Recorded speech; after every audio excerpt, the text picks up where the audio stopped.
बहू के पलटते ढंग। पुणे में रहने वाली शीना की ससुराल में सिर्फ 3 लोग थे।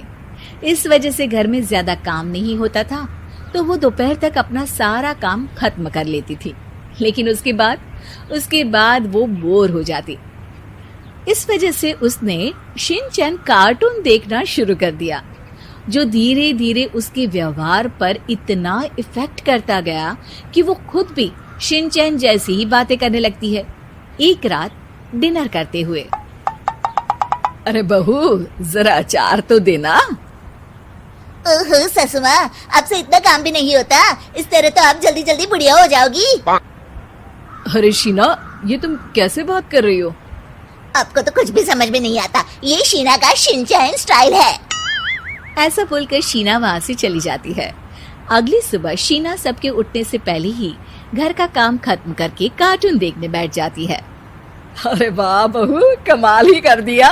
इतनी जल्दी सारा काम खत्म कर दिया। बस भी कीजिए, अब मैं इतनी भी कुछ खास नहीं। ओफो, तुम और तुम्हारे शिनचैन का भूत, जाने कब नॉर्मल इंसान की तरह बात करोगी। मॉम, आप तो बस मुझसे जलती रहती हैं। आपको क्या पता मेरी लाइफ कितनी मुश्किल है। अच्छा छोड़िए, अब मैं शॉपिंग के लिए जा रही हूँ। हाँ, तो ये है तुम्हारी मुश्किल लाइफ। शीना शॉपिंग करने मार्केट पहुँच जाती है, जहाँ उसे जय के ऑफिस की एक लड़की मिलती है। हेलो, आप जय की वाइफ है ना? हेलो, मेरा नाम शीना है। मैं 26 साल की हूँ और मुझे शिमला मिर्च बिल्कुल भी पसंद नहीं है, पर शिमला जा सकती हूँ। हाँ। शीना की बात सुनकर लड़की आगे कुछ बोले बिना वहाँ से चली जाती है। कमाल है, आजकल के बच्चों को इंटेलिजेंट लोगों से बात करना आता ही नहीं। शीना शॉपिंग करके घर वापस आती है, जहाँ सास और जय साथ बैठकर आइसक्रीम खा रहे होते हैं। मैं कितने मतलबी लोगों के बीच रह रही हूँ। एक छोटी प्यारी बच्ची के बारे में सोचे बिना सब आइसक्रीम खाने बैठ गए। अब इतना नाटक करने की जरूरत नहीं है। तुम्हारी आइसक्रीम फ्रिज में रखी है, खा लो। आइसक्रीम, मैं आ रही हूँ। इसी तरह दिन बीतते हैं। अभी तक तो घर में सारे लोग शीना की हरकतों से परेशान हो चुके होते हैं। एक शाम उनके घर पड़ोस के अंकल आते हैं, जिन्हें देखते ही शीना बोल पड़ती है। हेलो अंकल, आज आप यहाँ? ये कह रही है आप यहाँ बैठिए, हम अभी आते हैं। ऐसा बोलकर शीना की सास उसे लेकर रसोई में चली जाती है। अरे वो तुम्हारी पापा की उम्र के हैं, उनकी इंसल्ट तो मत करो। आपको तो बस अपनी ही खुशी दिखाई देती है। शीना के ऐसे बोलने पर सास हैरान रह जाती है और शीना बाहर आकर अंकल से कहती है, तो अंकल, आज आप क्या लेने आए हैं? या फिर बस सासू माँ को देखने का बहाना चाहिए? वैसे ये इतनी भी अच्छी नहीं है, पूरा समय मुझे डांटती रहती है और कभी कभी तो खाना भी नहीं देती। अंकल हैरानी से उसकी ओर देख रहे हैं। तभी उसकी सास वहाँ आती है। अरे शीना, इतना झूठ मत बोलो, मैंने कब तुम्हें खाना नहीं दिया? अरे ऐसा बोलोगी तो तुम्हें आज रात का खाना सच में नहीं मिलेगा। देखा, मैंने कहा था ना, बच्ची पर जुल्म करती है। आप मुझे अपने घर ले चलो अंकल।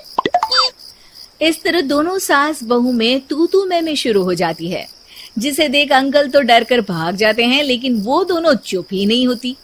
रात को जय के घर वापस आने पर सास उसे शीना की सारी बात बताते हुए कहती है, अरे इसके सर से कार्टून का भूत तो उतारना ही पड़ेगा। मौका या वक्त कुछ देखती ही नहीं, बस बकवास शुरू कर देती है। बात तो आपकी सही है, पर क्या करेंगे? अरे कार्टून देखकर ऐसी बनी है तो इसकी कार्टून ही बंद कर दो। हाँ, कार्टून बंद करके कुछ समझदारी वाली चीजें दिखाते हैं। जियोग्राफी दिखाना शुरू कर दूं ना, क्या पता कुछ अकल आ जाए। हाँ, नाइस आइडिया माँ। इस पर जय केबल टीवी पर ज्योग्राफी छोड़कर बाकी सारी चैनल बंद करवा देता है, पर शीना भी किसी से कम नहीं होती। ओहो पतिदेव, अपने आप को बहुत स्मार्ट समझते हो। शीना मोबाइल पर YouTube ऑन करके उस पर शिनचैन देखने लगती है। शीना की इस स्मार्टनेस को देखकर जय तो बेचारा सर खुजलाता ही रह जाता है। हमने इसे जरूरत से ज्यादा अंडर एस्टिमेट कर दिया, अब क्या करें माँ? अरे इंटरनेट बंद करवा दे बेटा।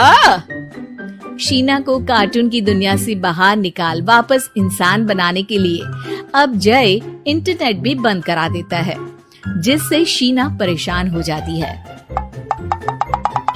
सब मेरी खुशी से जलते हैं, पर अब क्या करूं? शीना सोच में पड़ जाती है, लेकिन कोई आइडिया नहीं मिलता, जिस पर मजबूरी में वो ज्योग्राफी देखना शुरू कर देती है।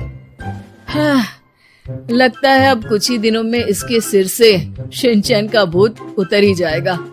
हाँ बेटा, उम्मीद तो यही है। दिन बीतते हैं और घर में सब शीना के बोलने का इंतजार करने लगते हैं, लेकिन शीना टीवी में ऐसी खो जाती है कि उससे पूछे सवालों का हाँ या ना के अलावा और कुछ जवाब ही नहीं देती।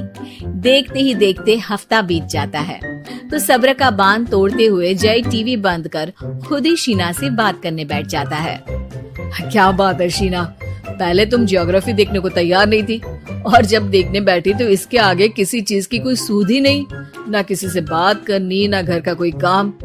अरे माँ कब तक अकेले सब कुछ संभालेंगी? अभी भी तुम्हारे सर से शिनचैन का भूत उतरा कि नहीं?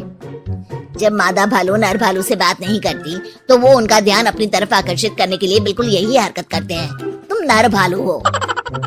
शीना के ऐसा बोलते ही जय और उसकी मम्मी एक दूसरे की तरफ देख सर पकड़कर बैठ जाते हैं।